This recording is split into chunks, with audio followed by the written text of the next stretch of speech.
अस्सलाम वालेकुम my YouTube families, कैसे हैं आप सब लोग। आज हम फिर हाज़िर हैं आपकी खिदमत में एक नई रेसिपी के साथ। तो जल्दी से चैनल को सब्सक्राइब कर लीजिए और बेल आइकन को भी दबा दिया करें ताकि हर आने वाली वीडियो आपको सबसे पहले देखने को मिल जाए। और आज हम बनाने जा रहे हैं मुर्गी की कलेजी। बिस्मिल्लाहिर्रहमानिर्रहीम। हम शुरू करते हैं। ये हमने 1 कप ऑयल ले लिया है और अब इसको गर्म करने के लिए रख दिया है हमने। अब ये थोड़ा सा गर्म हो जाएगा तो फिर हम इसके अंदर ये कलेजी शामिल कर रहे हैं। इसको मैंने धो के बहुत अच्छी तरीके से इसको धो लिया था। धो के इसको मैंने छन्नी में डाल दिया ताकि इसका सारा पानी निकल जाए। और ये अदरक लहसुन का पेस्ट है, ये 1 टेबल स्पून भर के डाला है मैंने। इसमें अदरक लहसुन थोड़ा सा ज़्यादा जाएगा ताकि इसकी हीक निकल सके। इसको थोड़ा सा चला देंगे। इसको भूनना नहीं है हमें को इतना ज़्यादा, सिर्फ थोड़ा सा हमें तेज़ आंच पर हम इसको पका रहे हैं। देखिए हमने इसको इस तरीके से भून लिया है थोड़ा सा।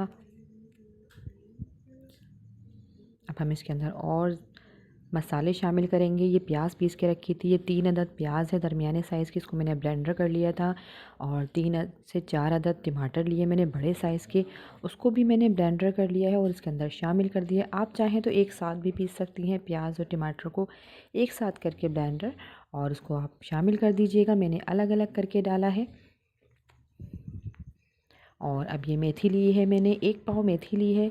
उसको मैंने सिर्फ पत्ते निकाले हैं इसके मैंने, और धो के बहुत अच्छे से मैंने इसके अंदर डाल दिया। फिर मैंने इसको गलने के लिए छोड़ दिया था कलेजी को ढककर, और दरमियानी आंच पर मैंने इसको गलाया है। जब कलेजी हमारी बहुत अच्छे से गल गई है तो हमने इसको, बहुत जल्दी गल जाती है ये, आपको इतना ज़्यादा वेट नहीं करना पड़ेगा। आधा घंटा मुश्किल से लगा है और ये कलेजी गल चुकी थी हमारी। अब हम इसकी भुनाई कर रहे हैं। अब इसमें अच्छी तरीके से मैंने इसकी भुनाई कर ली है सालन की, ये देख सकते हैं आप। और अब हम इसमें हरी मिर्चें काट के डालेंगे। हरी मिर्चें डाल के मैंने बिल्कुल धीमी आंच पर रख दिया था इसको। दम वाली आंच होती है तो उस पर रखा है ताकि ऑयल सेपरेट हो जाए। ये देखें, ये ऑयल ऊपर आ चुका है। अब सालन हमारा रेडी हो चुका है। अब हम इसको कोयले का धुआं दे रहे हैं ताकि स्मोकी हो जाए, मज़ेदार हो जाए, इसका फ्लेवर बहुत अच्छा आएगा।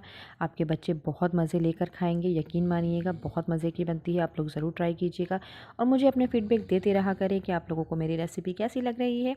अब मैं आपको इसको प्लेट में निकाल के दिखाती हूँ कि कितनी मज़ेदार बनी है ये देखें, इतनी मज़ेदार बनी है। दुआओं में मुझे याद रखिएगा और मेरे लिए दुआ किया करें, और जल्दी से चैनल को सब्सक्राइब कर लीजिए और बेल आइकन को भी दबा दीजिए, और अच्छा सा प्यारा सा कमेंट करके मुझे ज़रूर बताइएगा। तब तक के लिए इजाज़त चाहती हूँ। अल्लाह हाफिज़।